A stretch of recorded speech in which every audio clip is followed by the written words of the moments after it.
Welcome to What's Trending with Tire Review.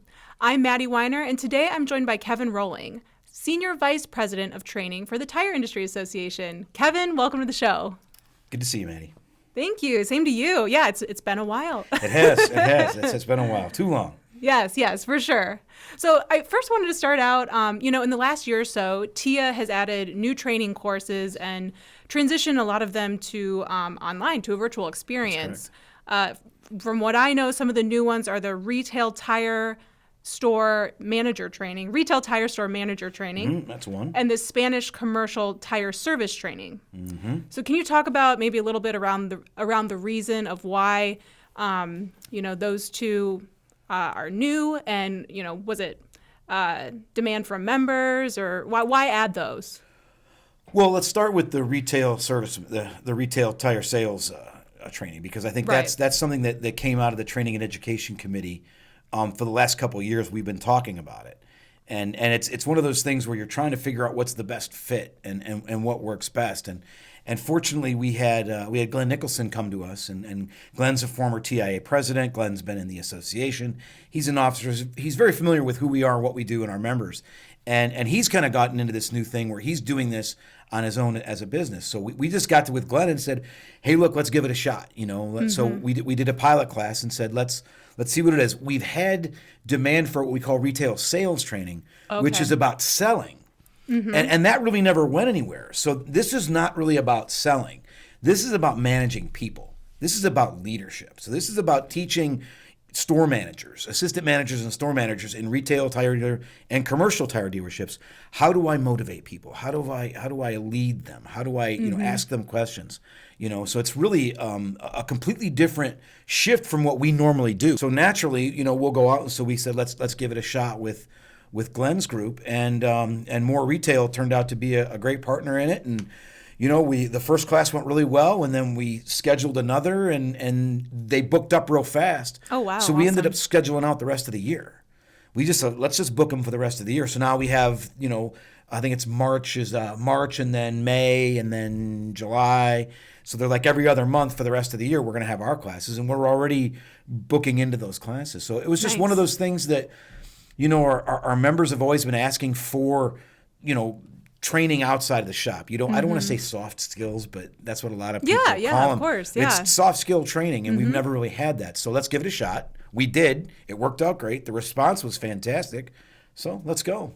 Awesome. So in we go. So now we're on that. And the beautiful part about it, again, is that as TIA, we're promoting it. We endorse it. We're getting behind it. But we don't have to do it. Mm-hmm. It's not a tremendous amount of burden on my staff or on the association. So they do most of the work, and we just got a great relationship with Glenn that we've had for many years, and thankful that got us into More Retail, and now we're doing well with it. So it's been very successful for us. We're very happy. That's awesome. Yeah, congratulations. And so, shops, technicians, shop owners can still sign up for upcoming trainings this year. Absolutely, yeah. There's still openings for the rest of the year. It's really designed for people who manage people. Yeah. Okay. It's for managers, whether you're whatever position you're in. If you've got people that you're trying to lead, that you're trying to manage, then this class would be. So it's very, very hands-on. And then, COVID hits. Fortunately, after the last OTR conference. Yes. So we were able to sneak that in under the wire. Right. And then COVID hits and everything shuts down. Well, that's my business model. My entire business model is all about getting out into the field and getting that personal touch, with the students, and getting that rapport and that relationship. Hands-on. Exactly. Yep. That one-to-one that you just can't get. Mm-hmm. And it's gone. How did you feel about that? By about the end of March, after a week or two, I'm just kind of going, this isn't going to end in a 2-week thing here. This could go on for a while.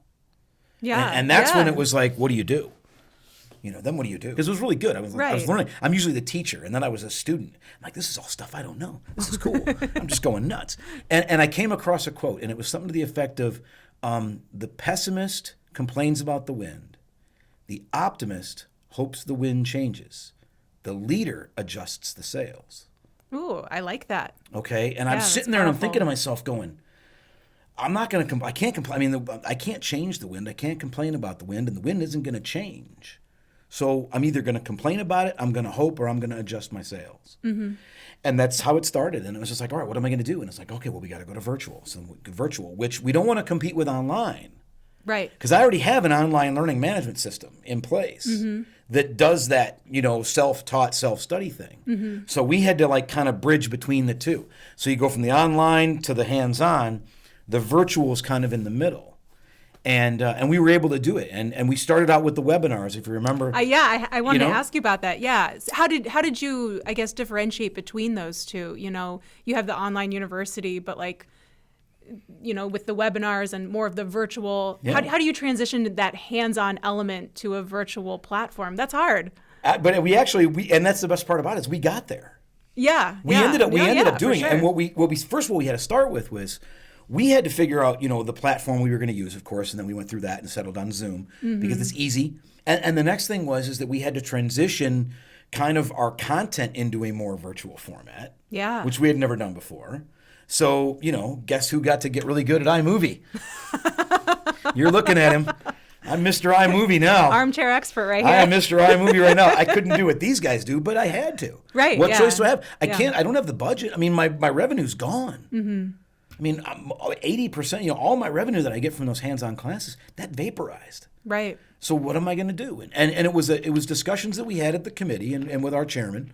Our chairman's Russ Devins with McCarthy Tire. And Russ is a risk management training guy. And Russ and I had a lot of conversations about it. And we just got down to it. And it was funny because, we both agreed the mission hasn't changed. Yeah, right. Yeah. It's the same stuff. TIA's mission is to improve tire safety through training and education. That's the first line in our mission statement.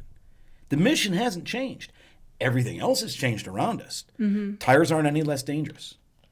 Okay? Servicemen aren't at any less risk. The mission hasn't changed. So what are you going to do? Well, we got all these, and at that point in time, if you remember, retail died.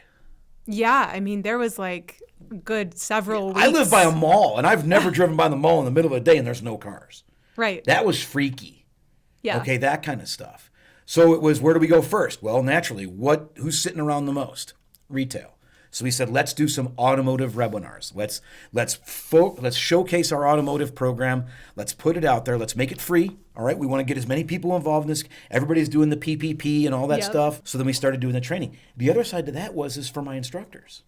They're not virtual trainers. They've never done this before. They've never taught on Zoom before. They don't understand, and it's weird when you're on camera like that and you're the only one. It's not like everybody can see all the little dots. When you're in a webinar, it's all you. It's all on you. Yeah. It is. Yep. And it was an adjustment for them. So there were a lot of different things there. It was let's pivot. Okay, let's adjust the sales. All right. First of all, what are we gonna do? Let's go virtual.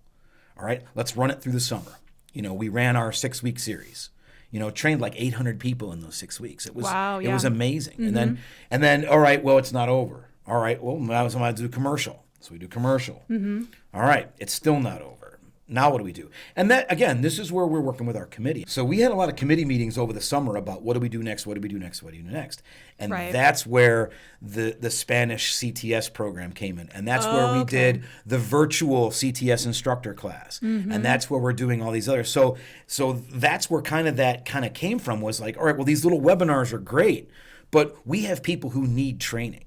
Right. We have people who need training and they can't get it because of this pandemic. So we pivoted over to virtual. And that's kind of how all that came about. And again, I always knew that Jose was bilingual. I mean, I always knew it. I didn't realize the fluency that he is in both English and Spanish. And in automotive, and obviously. Not just automotive, but automotive, commercial, earth mover. Oh, of course. I've got a Spanish earth mover class coming up in a couple of weeks that he's going to teach. Oh, awesome. Okay. And it's funny because we had that first CTS Spanish class. And Sean Peace, one of our other trainers, was with Jose because we never do by themselves. Right. We never train by themselves because we want to have backup for video and everything else. And you have questions and everything. It's just much better to have two people on there. It's funny because we talked about the answer, and they said the questions were just crazy. Oh, wow. These guys were asking questions. They've never had that. Yeah. I mean, it's a whole new realm for you guys. And for them. Great it's the technician. To the them. technician has never been able to ask questions in Spanish to a Spanish instructor who can then reply in Spanish. It's always been somebody who's translating, or it's someone who, and Jose's the exact opposite. Jose's incredibly fluent. So they were like, the questions that they were getting were just like crazy. And from our standpoint, again, we've talked about it, and the guys, we've had it, there's more tools in the toolbox now. And again, it's made them better. They've got skills they didn't have. We've developed their computer skills.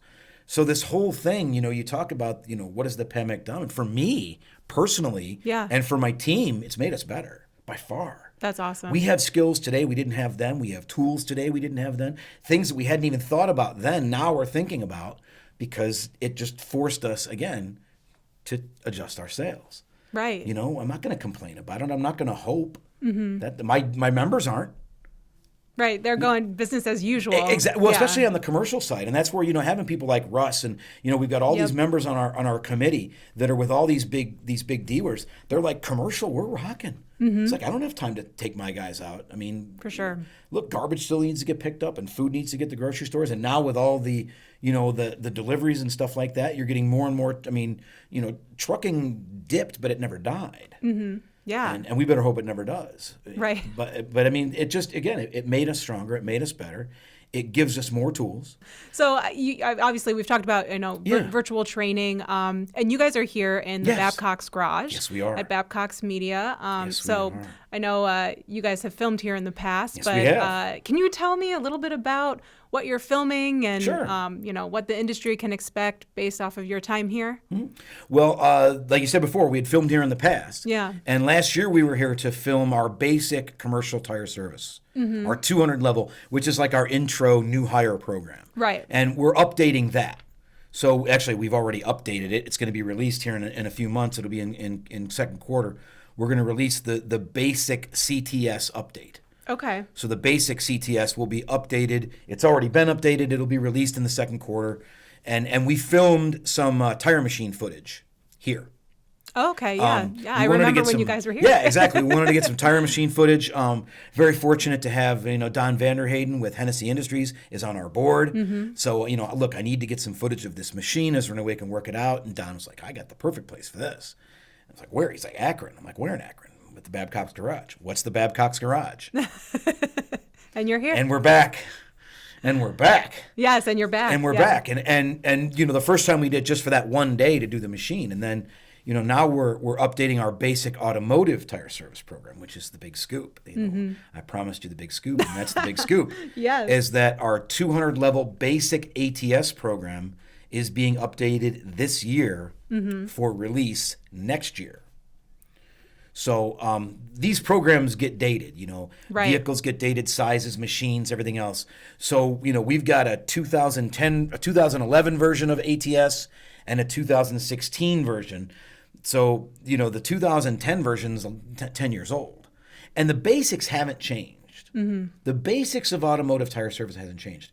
But there's some details that we can add in there now. There's some new technology that needs to be brought into it. There's other things that have happened and changed since then that need to be brought in. Nice. Okay. So we got Rotary on day one. We're doing Hunter right now as we speak right now, and we're going to do Coats with the Hennessy folks tomorrow. And so I've got 4 or 5 different machines and 3 or 4 different balancers that I'm going to be able to shoot, and I can cut them all together, and it really makes the program more universal in the sense that it's not just one machine. Right. We're not just showing one thing. We're showing a lot of different things. Yeah. And it really adds to the program. And for me, I could not, I've said it before, I'm warm, I'm dry, it's quiet, it's clean, and right there. I mean, those are 4 things that I usually don't get when I'm filming videos. So when I can get a controlled set like this with all of the great stuff that I have at my disposal, and just everybody at Babcock's has been phenomenal in terms of helping us and accommodating and like I said, great. We're delighted and again so grateful that Babcock's has opened up their facility to us and gives us a chance to get some really good footage. We're getting some great stuff out there. I can't wait to see what it all looks like. Yeah, same here. Well, so you were mentioning some of the updates that you're making. Can you give me an example of one, of something that has changed in the last 4 years that, you obviously are like, we definitely need to update this to make it more current for whoever's taking on the the training. automotive side, certainly, Yes, machines have changed definitely on both balancers and tire changing machines, and it's really not. It's more of a 10-year, not a 4-year. Oh, because okay. the basic ATS program was last done in 2011. Oh, okay. So it would be more like 10 years ago. Tire machines and balancers were very different than they are today. For sure. You know, just with the different types of attachments and the different features that they have. And I mean, there's computers. And I mean, we're watching out here with the Hunter stuff and with the Revolution and with the, with the Road Force balancer out there and just the things that we're doing now, the touchless. I mean, that seems to be a real big thing now with everybody's got their own touchless machine where the technician doesn't have to do it. It's the machine does all the work, and right. You're not going to scratch up the rims, and you're not going to have all those issues that we had 10 years ago. So I think that's a big part of it. Okay. I also think it's a matter of focusing on specific areas more. Okay. And I think what you're going to see there is from us a much greater emphasis on vehicle lifting, and a much greater emphasis on wheel torque. And the whole procedure, what we call our wrist procedure. Right. So I think you're going to see a lot more detail there. We're always watching first of all, the OSHA fatalities and tracking those to see how it affects our industry. And you still have a number of injuries in our industry and fatalities from vehicles falling on people. And the majority of them are failed to use a jack stand, or it slipped off the jacks, or the lift wasn't set properly. Too many of them have been avoidable. Too many of them would never have happened had the procedures been followed correctly. Right. So I think we're going to put a lot more emphasis on that, just because of the standpoint that we've seen. And on the other side of it, in speaking with the insurance companies, and I do some of that stuff as well on my own. The wheel off. I mean, the risks of wheel offs. You put the tires on and they come off while the guy's driving away. I mean, it's resulted in accidents and fatalities as well. So I mean, it's safety for the technician on the lifting side, and it's safety for the motoring public, and as well as the financial health of the business on the remove, inspect, snug, and torque clamping force procedure. So I think those are probably two areas you'll see the most. We'll do some new tread designs. We'll do some new sidewalls. We'll update our DOT numbers. I mean, the last 4 digits of the DOT are, 2611, which is the 26th week of 2011. Well, we're 21. I mean, do you think you could get a tire from this decade? And so I mean, stuff like that. Yeah. Tread designs that are way outdated. It just needs to be refreshed. I mean, I don't see the content changing tremendously because the basics haven't changed, but we can give more detail. We can give better information. We can definitely provide a greater depth of material for the student. Now, will this basic automotive training be in Spanish as well? Or? It will be eventually, yes. Okay. Yes, we are also on a path right now to translate. We've already got some of it in Spanish, basics, commercials in Spanish, and earth movers in Spanish. Yeah, I've seen those. Okay. Yeah, so the next one will be, not the next, but this will be translated into Spanish. Down the line. I can't. No, I I understand. can't give you a timeline. I'm not going to give a deadline on that. I got people watching. They're going to.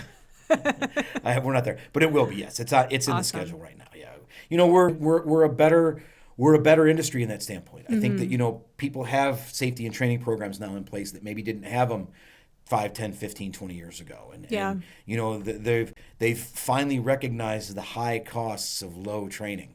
Yeah. Oh, yeah. And that's a good way to put it. And exactly how many rims you have to buy, and how many tires you have to buy, and how many vehicles you have to fix, and your insurance costs if people are getting hurt. When I first started, all they wanted to know was pass fail. Interesting. Okay. Just tell me if he passed or failed. He passed. Good. Off to the next. And then it became, well, what was his score? I can't give out scores. That's private. That's personal information. That's privacy between us and them. I can tell you if they passed or failed. Well, what questions did they miss? Well, I can't give you that either because then I have to write new questions all the time. All my questions get out there. Well, can you help us? So we did like strengths and weaknesses. So now we can do it. We can separate it by area. Oh, okay. And say in this area they got 3 out of 6, and in this area they got 5 out of 3, 5 out of 7. So now we can get strengths and weaknesses because, again, at the beginning it was I just want to know whether they were passing or failing. Now I want to know strengths and weaknesses. Where do I need to give them additional training? Where can I invest in more of their training? And that's a huge culture mindset shift Okay, from just CYA, check the box and say it's done, to now we're looking at some new systems now where it's daily training.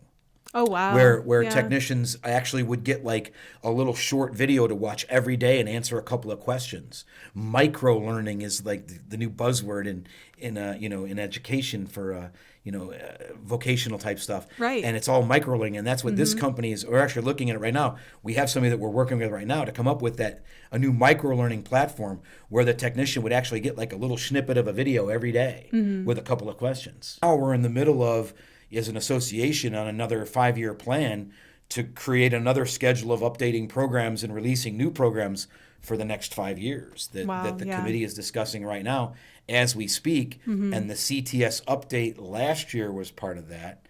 And the ATS update this year is part of that. Okay. So then it's 22, 23, 24, 25.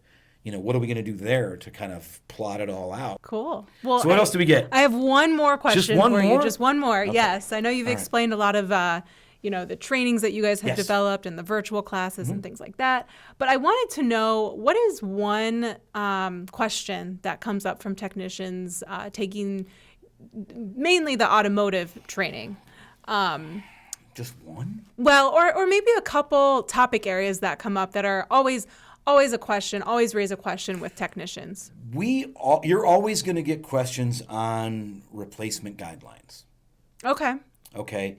And can I replace one tire? Can I replace 2 tires? And what about all-wheel drive? And those questions always come up. And they're hard to answer because, it's always refer to the manufacturer, and you go to the manufacturer and there's nothing there. So that's always a struggle for us, and we've done a pretty good job with it here and there where we can. We help where we can, but that's frustrating for us too, because I wish I could get the answers. If I could just get the answers and give them to them, I would, but I can't. That's one that we get quite a bit. Anything TPMS. I mean, TPMS is always still an issue, and there's a lot of newer technology that's out there now that again is just not easy to deal with all the time, and I think the tool companies are doing a real good job. The TPMS diagnostic and scan tool guys are really getting better at simplifying things and making things easy. So I think that's really starting to catch up right now. We don't see it so much on the protecting the sensor as we do the systems. Can't get the light to go off. Right. I've tried this and the light won't go off. So you always get those. We're always going to get the torque stick questions just because of the fact that it's easy and it's quick and it's simple, and it's a block of wood that you put under the accelerator and cruise control. It's just a torque stick is only as good as the impact wrench, air system, and technician that's running it. And that's just, and again, that's what the torque wrench is. The torque wrench is still the most reliable and accurate and precise. So, of course, we're always going to get those questions. 2-tire replacement question, I don't think it's ever going to go away. From the dealer perspective, okay, if the dealer wants to protect themselves, if the goal of the dealer is to protect themselves and their customer, then they must go on the back. So TIA we're going to stand firm on that, and we're going to stay. Our advice there would be to buy 4. Right, yeah. Then buy 4 tires. Well, I can't afford 4 tires. Well, I got to put them on the back. I mean, I'm sorry. I just can't do it for you. And if you want to make exceptions, that's fine. But keep in mind, it's a roulette table. These are all very important topics. Very interesting. Maybe to me, maybe to your members too. Yes, for sure. Maybe a few people out there. But it's tire talk, right? Yes, for sure. Yeah. Well, no, this has been great, and I really appreciate your time today. Looking forward to seeing all that you're doing here in the Babcock's garage and all the virtual training that's coming up. And thanks so much for your time. I really appreciate it, Kevin. Anytime, Maddie, anytime. And just thank you guys again for all the hospitality and all the great just resources that you've given us here at Babcock's, because it's been phenomenal. We've had a great time. We've had a great shoot. We got some great footage, and I really appreciate the Babcock's family stepping up and helping us out. We need the help sometimes, and glad to have it.